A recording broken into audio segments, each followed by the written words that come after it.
mobil listriknya Wuling itu sudah mengembang atau sudah menggunakan TKDN di atas 40%. Kalau memang nanti pada akhirnya pemerintah meminta untuk menambahkan TKDN lagi. Kita udah siap.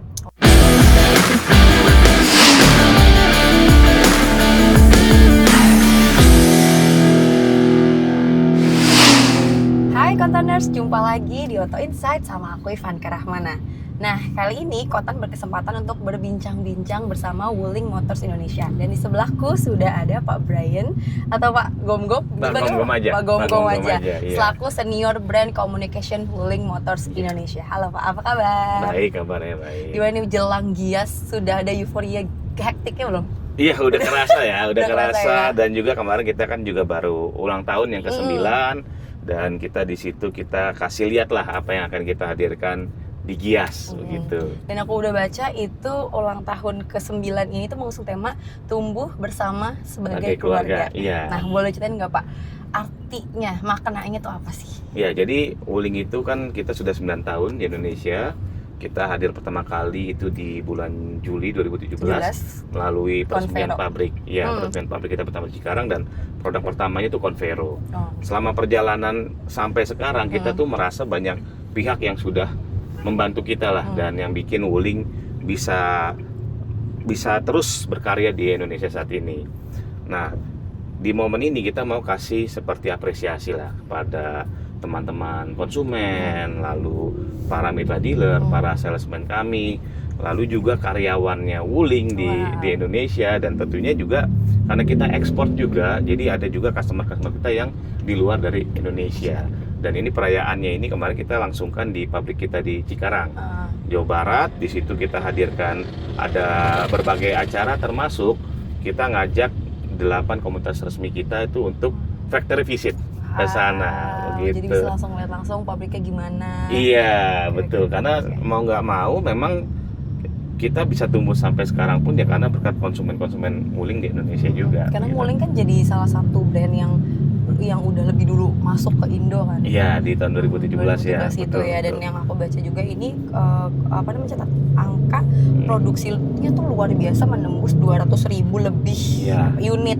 Betul. Dan Mbak, itu betul. tuh sebenarnya apa sih strategi yang dijalankan Wuling sehingga bisa cepat diterima oleh konsumen di Indonesia?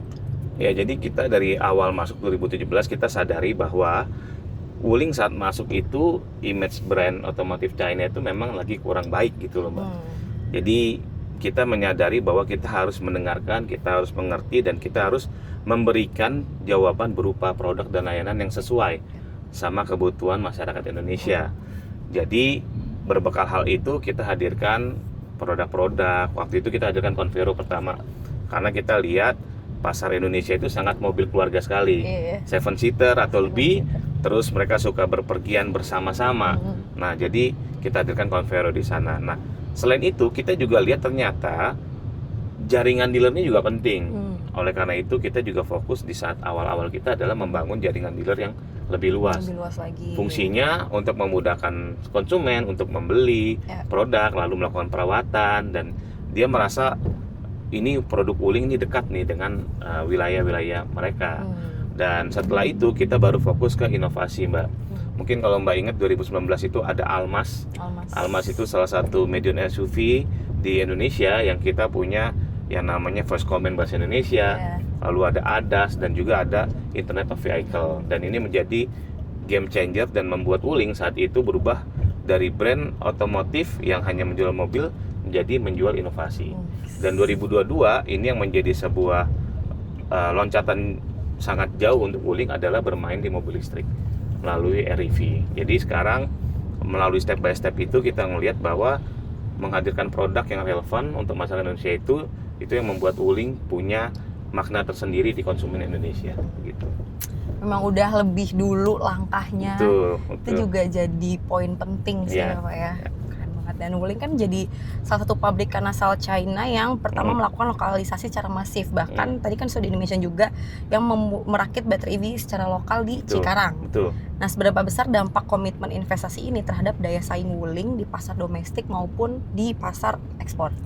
Yang pertama adalah dengan adanya pabrik ini Mbak, itu ada sekitar 1.000 pekerja Indonesia yang di sana. Tentunya ini juga memberikan lapangan pekerjaan untuk Indonesia. Yes. Lalu kedua, kita juga ekspor, Mbak. Mungkin kalau kemarin kita saksikan sendiri tuh, kita ekspornya tuh kalau secara kumulatif ya Mbak, itu ada negaranya ada 25. Wow. 25, dan untuk total akumulasi unitnya itu ada 10.000. 10.000. Jadi ini juga sebenarnya membuktikan bahwa kualitas SDM Indonesia dan juga pabrik Indonesia punya kualitas yang memang berkelas internasional. Buktinya sampai 25 negara. Dan tentunya dengan adanya pabrik ini sebenarnya memperlihatkan bahwa keseriusan Wuling untuk industri otomotif Indonesia. Dan ini memperlihatkan sekarang bahwa Wuling menjadi sebuah brand otomotif yang tidak hanya menjual, tapi juga memproduksi produk di Indonesia dan pasaran Indonesia. Tadi kan di-spill 25 ya. 25 Beberapa negara. deh, apa aja negaranya? Yang dominasi yang paling gede itu ada di Thailand. Di Thailand. Lalu untuk produknya sendiri yang paling dominan itu ada yang pertama Bingo dan yang kedua REV. Jadi Bingo dan REV ini banyaklah populasi untuk ekspornya. Tapi kalau negara tujuan yang paling besarnya di Thailand. Di Thailand. Betul. Berarti Wuling juga udah masif sekali ya di Thailand ya? Ya, ya kita di sana masif. Dan juga sebenarnya Mbak, salah satu strategi jangka panjang Wuling adalah selain lokalisasi di Indonesia, kita juga pengen menjadi ekspor hub-nya Wuling untuk pasar setir kanan. Tuh. Sebetulnya minggu lalu aku tuh ke Thailand. Nah, aku juga lihat beberapa mobil Wuling mau berkeliaran nih di Bangkok. Betul. Jadi bener-bener guys. Jadi soalnya aku minggu lalu ke sana. Iya, betul. Ada di Thailand juga. Di ulang tahun ke-9 ini Wuling kan salah satunya juga mengenalkan Wuling Aira EV. Ya. Nah, itu tuh visi utama di balik pengenalan produk baru ini tuh apa, dan mengapa momennya tuh saat ke hari jadi ke-9? Ya, jadi kita melihatnya ini adalah sebuah milestone baru untuk Wuling, dan menurut kami ini momen yang pas untuk kita hadirkan si Aira EV di momen ini. Dan kita juga sudah kasih kesempatan eksklusif nih kepada teman-teman media untuk mencobanya lebih dulu sebelum nanti kita pasarkan di Gias 2026. Jadi nanti lihat aja seperti apa bentuk mobilnya, seperti apa pilihannya, dan juga tapi maaf nih Mbak ya, kalau untuk harga saya belum bisa spill dulu. Belum bisa di-spill. Kalau itu harus untuk di Gias ya. Tapi tenang aja, dari hari ini Gias itu udah beberapa hari lagi, beberapa minggu lagi kan. Ya, kurang dari 2 minggu kurang ya. lagi 2 minggu. Mungkin abis video ini tayang seminggu lagi, jadi sabar aja, nanti pasti ketahuan harganya berapa. Betul. Nah, tapi kan si Wuling Aira EV ini kan diklaim menawarkan rasa berkendara yang lebih matang dibandingkan pendahulunya. Bisa jelaskan nggak Pak, konsumen spesifiknya, targetnya tuh siapa gitu? Ya, jadi sebelum kita hadirkan Aira ini, sebelumnya kan kita sudah punya REV. Jadi Aira dan REV ini menjadi pelengkap. Jadi mereka adalah mobil EV, city car, dan bentuknya compact, sama-sama compact. Tetapi yang menjadi pembeda adalah kalau untuk REV ini emang benar-benar konsumen yang memang pengen dia punya mobil listrik yang compact, yang untuk kalau kita bilang mobil perang lah, mobil perang untuk hariannya mereka. Sedangkan kalau yang Aira EV ini ada pembedanya adalah pertama dia kabinnya lebih luas, lalu dia aksesnya kita tambahkan dari 2 pintu jadi 4 pintu. Dan juga dia ada fitur-fitur modernnya juga di sana. Nah, ini untuk menjangkau lebih banyak lagi target konsumen, seperti contohnya ke para karyawan atau first jobber. Lalu ada juga ibu rumah tangga untuk antar pulang anak sekolah. Lalu ada profesional muda yang memang mereka berpikirnya praktis, dia butuh mobil untuk mobilitas dia aja. Dan juga yang keempat itu ya semua, termasuk orang tua juga gitu. Jadi Aira dan Aira EV ini akan menjadi pelengkap antar segmen mobil listrik city car gitu. Tapi strategi produk positioningnya gimana nih Pak? Biar tidak saling berebut pasar gitu. Ya, kami sih melihatnya memang sekarang ini akan menjadi sebuah pasar yang berbeda antar keduanya, karena si Aira EV ini ada pengembangan dari kondisi pasar yang ada. Karena kami melihatnya sekarang ini nih city car EV, apa sih yang dipengenin city car EV? Waktu tahun 2022 kita hadirkan REV, mereka tuh yang penting adalah compact, dimensinya compact karena biar bisa bawa gampang kemana-mana. Terus yang kedua, dia juga berkendaranya paling 1-2 orang. Tapi sekarang city car EV ini berubah nih. Ada sebuah pasar yang kita lihat memang sudah mulai dikarenakan adanya beberapa faktor, termasuk salah satunya adalah harga BBM yang semakin naik. Betul. Jadi Aira EV itu hadirlah dari sana. Jadi dia pengembangan dan dia akan mengisi segmen yang baru begitu, Mbak. Dengan kapasitas baterai yang semoga benar 25,1 kWh yang mampu menempuh jarak hingga 300 km serta dukungan AC/DC charging, seberapa optimis nih Pak Wuling bahwa Aira EV ini akan menjadi standar baru untuk city car listrik di segmen entry level? Oke, untuk yang pertama untuk persoalan dari range ya atau jarak tempuh nih, Mbak. Jadi kalau sebenarnya mobil city car atau compact yang kita sedang bicarakan ini, kita lihat ini digunakan untuk komuter, Mbak, dari titik A ke titik B, dan itu dilakukan harian. Nah, biasanya jarak tempuhnya itu untuk harian itu biasanya ada di range 50 km sampai 100 km. Itu pun kalau misalkan yang 100 km yang rumahnya jauh ya, jadi suburban ke urban dan balik lagi dia di Sabtu Minggunya. Nah, disitulah kita melihat bahwa berapa sih sebenarnya range yang sesuai. Nah, kita hadirkan di 300 km. Dan berdasarkan hasil dari REV sebelumnya di range 300 km itu konsumen sudah merasa cukup untuk daily life dia. Jadi sudah cukup di situ di 300. Untuk kapasitas baterainya ya 300 sebesar 25 kWh tadi yang disampaikan, itu nggak masalah. Dan yang memang menjadi pembeda adalah pengisian daya cepat. Jadi untuk pengisian daya cepat ini buat konsumen-konsumen yang memang hidupnya satset nih gitu. Jadi selain dia bisa di-charge di rumah, dia juga bisa pengisian daya cepat. Jadi dia bisa menjawab yang kira-kira konsumen-konsumen keresahan dan orang-orang yang memang pengen satset. Nah, itu dia bisa dengan Aira EV. Meskipun tadi udah di-mention harganya belum bisa di-spill, tapi kan beredar ada yang mengatakan harganya bisa di bawah 200 jutaan.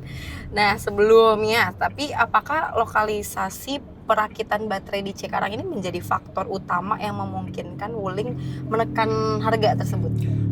Jadi sebenarnya, Mbak, saya akan bicarakan dulu untuk yang perakitan lokal. Jadi perakitan baterai secara lokal itu memang kami hadirkan untuk memberikan sebuah komitmen bahwa Wuling serius di Indonesia. Dan untuk meningkatkan roadmap yang waktu itu sempat ada ya, roadmap EV di Indonesia itu setiap tahun akan bertumbuh berapa persen. Nah, kami hadirkan perakitan baterai lokal itu salah satunya untuk menjawab itu. Jadi nanti once pemerintah mau meningkatkan TKDN, kami sudah siap dengan fasilitas perakitan baterai secara lokal. Kemudian yang kedua, untuk apakah ini juga mendukung harga? Nah, untuk harga, penentuan harga ini juga sebenarnya ada banyak faktor, Mbak. Dan juga kita memberikan fasilitas-fasilitas atau fitur-fitur yang kira-kira sesuai sama konsumennya di saat ini. Dan harga 200 juta tadi itu memang kami berusaha untuk memberikan yang terbaik untuk pasar Indonesia, karena selain bisa menghadirkan produk mobil listrik, kami juga pengen memberikan akses yang lebih mudah untuk masyarakat. Jadi kalau kita bilang, kita berharap mobil ini bisa buat siapa saja. Jadi fun for everyone. Jadi siapapun bisa menggunakan EV. Dan untuk orang-orang yang pengen hijrah atau pengen mencoba EV, bisa dari sini startnya. Betul. Tapi banyak sih orang yang pengen coba EV itu pasti startnya dari Wuling, karena mungkin orang tuh branding awareness-nya udah masuk tuh dari 2017 tadi kan, Pak? Iya. Jadi di tahun 2022 itu sebenarnya salah satu sebuah sejarah baru untuk Wuling. Wuling berubah menjadi sebuah brand EV itu di tahun 2022. Jadi ketika EV masuk dan itu menjadi sebuah model yang sangat masif, viral banget, dan bahkan ada yang menyatakan bahwa mobil itu namanya bukan mobil Wuling EV tapi mobil Wuling. Padahal mobil Wuling ada banyak. Iya, benar. Tapi ngomong-ngomong, ini kita lagi pakai mobil apa? Produk apa ini, Pak? Nah, ini dari Ion PHEV. Nah, ini juga salah satu yang teknologi yang baru di Wuling. Jadi kalau kita lihat dari 2017, Mbak, Wuling itu sekarang udah punya 4 powertrain, 4 pilihan powertrain. Jadi yang pertama itu ada ICE, lalu kita ada hybrid, lalu kita ada EV yang tadi dibilang REV, dan yang keempat ini kita punya PHEV, Mbak. Nah, ini salah satu lini produk yang mengenapkan teknologi PHEV. Jadi mobil ini diperkenalkan itu di November 2025. Lalu ini kita bisa bilang sebagai MPV pertama di Indonesia yang punya 2 pilihan opsi powertrain, yakni EV dan PHEV. Nah, yang kita lagi naik ini PHEV, dia hadir dengan platform Wuling yang terbaru dan dengan teknologi PHEV ini kita menjawab nih yang namanya dulu orang bilang kalau mobil elektrik atau mobil elektrifikasi itu range-nya itu terbatas. Tetapi kalau dengan pakai PHEV ini range-nya Mbak, ini dia bisa lebih dari 1.200 km. Begitu. Jadi kami sendiri sudah melakukan media drive sama rekan-rekan media Jakarta, Bali, dan juga ada yang Bali, Jakarta. Itu jarak tempuhnya lebih dari 1.200 dan kita tidak melakukan pengisian baterai, tidak melakukan pengisian bensin. Wow. Nah ini yang kita lagi pakai sekarang, gitu. Ya. Jadi dari looks-nya juga mewah banget sih. Ya. Dan ini juga nyaman banget dari tadi duduk wawancaranya juga. Jadi kayak terlalu nyaman duduknya. Ya ini memang dihadirkan sebagai medium MPV Mbak, 7-seater, captain seat, lalu kita berikan inovasi-inovasi seperti Link OS di layar depan itu, lalu teknologi PHEV-nya sendiri, dan ini pintu gesernya juga elektrik, dan istilahnya kalau kita bisa bilang ini sebuah MPV keluarga yang nyaman.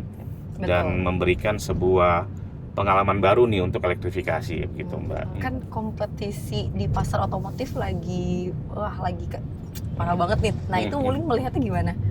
Sebuah peluangkah malah atau seperti apa? Ya, sebenarnya kalau kita lihat gini Mbak, sekarang posisinya adalah mobil EV dulu tahun 2022 itu sangat kecil sekali Mbak. Nah sekarang itu mereka sudah berkembang market share-nya 15% untuk EV aja.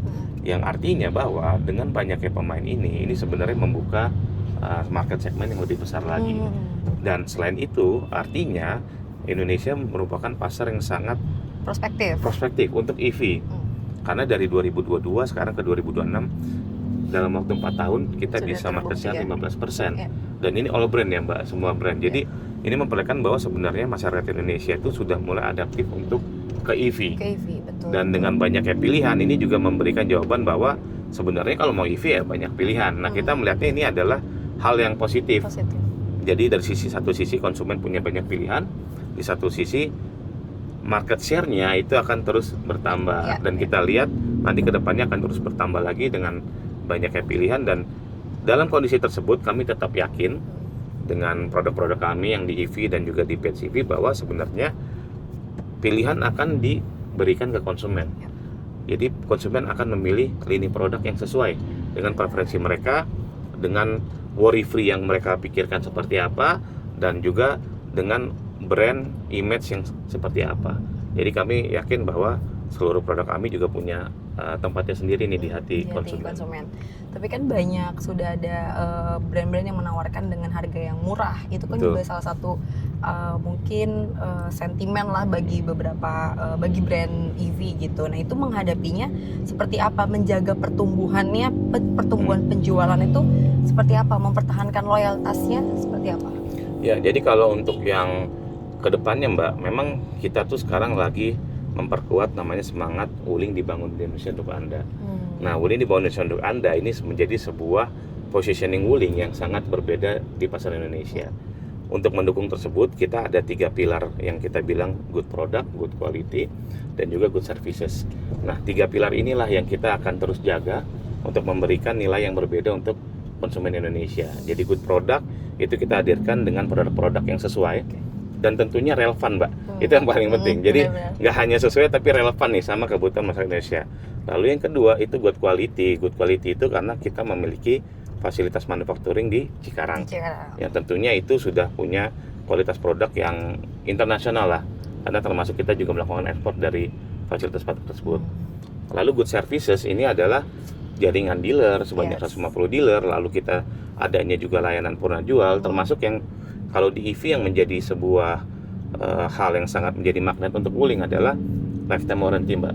Lifetime warranty ini yang memberikan garansi seumur hidup untuk 3 komponen utama mobil listrik atau mobil PHEV. Jadi ada motor listrik, ada motor control unit, dan satu lagi adalah baterai high voltage-nya. Dan tentunya untuk menikmati lifetime warranty ini dia ada beberapa syarat ketentuan yang mesti diikuti oleh konsumen. Betul. Oke. Terus strateginya Wuling untuk meningkatkan kapasitas produksi dan memperkuat kandungan lokal untuk menjaga harga tetap kompetitif gimana tuh Pak? Ya, kalau untuk sebenarnya kalau untuk yang menjaga harga tempat kompetitif itu tentunya tidak hanya untuk lokalisasi ya Mbak ya, tapi itu juga lebih kepada strategi produk kita. Kita akan taruh di mana, di range mana yang sesuai, dan kira-kira fasilitas atau fitur-fitur apa yang bisa disesuaikan di sana. Itu yang menjadi penting. Nah, untuk tingkat kandungan dalam negerinya sendiri atau TKDN-nya itu juga kita terus mengembangkan Mbak. Jadi mobil listriknya Wuling itu sudah mengembang atau sudah menggunakan TKDN di atas 40%. Dan tentunya Mbak, kalau memang nanti pada akhirnya pemerintah meminta untuk menambahkan TKDN lagi, kita udah siap. Termasuk tadi fasilitas perakitan baterai secara lokal di Indonesia. Nah, jadi kita akan ngikutin roadmap-nya akan seperti apa, dan tentunya kalaupun ada perubahan kita akan adaptif atau akan mengikuti kebijakan yang diberikan oleh pemerintah. Ya, begitu. Wuling ada rencana ekspansi jaringan dealer atau layanan purna jual nggak sih Pak? Kalau saat ini kami sudah punya jaringan dealer 150 dealer Mbak di seluruh Indonesia, dan tentunya ini akan bisa bertambah lagi mengikuti dengan permintaan dari setiap daerah-daerah gitu Mbak. Dan jadi nggak hanya untuk jaringan dealer, pabrik kami pun juga untuk kapasitas produksinya akan mengikuti permintaan dari domestik dan juga permintaan ekspor. Tadi kan kita udah mention Gias bentar lagi. Ini apa sih yang disiapin selain memang peluncuran Aira EV tadi? Apa yang disiapin Wuling lagi untuk menyambut Gias 2026? Ya, jadi yang pertama kita akan pasti bawa Aira EV itu udah confirm. Nanti di situ kita akan berikan penjelasan detail mengenai produk itu seperti apa. Karena ada beberapa hal yang memang kita masih keep nih Mbak. Sampai nanti Gias seperti varian, lalu harga, pilihan warna itu kita masih keep. Termasuk juga apa aja yang layanan purna jual yang kita siapkan untuk Aira EV. Terus yang kedua, kita akan bawa semangat 9 tahunnya Wuling di Indonesia itu. Dan juga nanti akan ada unsur-unsur Indonesia di dalam boothnya Wuling untuk menjawab semangat Wuling dibangun di Indonesia untuk Anda. Gitu.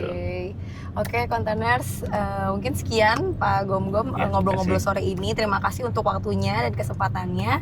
Dan kontainers jangan lupa untuk pantengin produknya Wuling yang akan diluncurkan di Gias 2026. Dan jangan lupa komen-komen terus gimana tanggapan kalian tentang Wuling di Kontan TV. Dan sampai jumpa di video selanjutnya. Bye. Keputusan bisnis terbaik datang dari data, bukan tebakan. Mudah berlangganan Business Insight dengan subscribe with Google.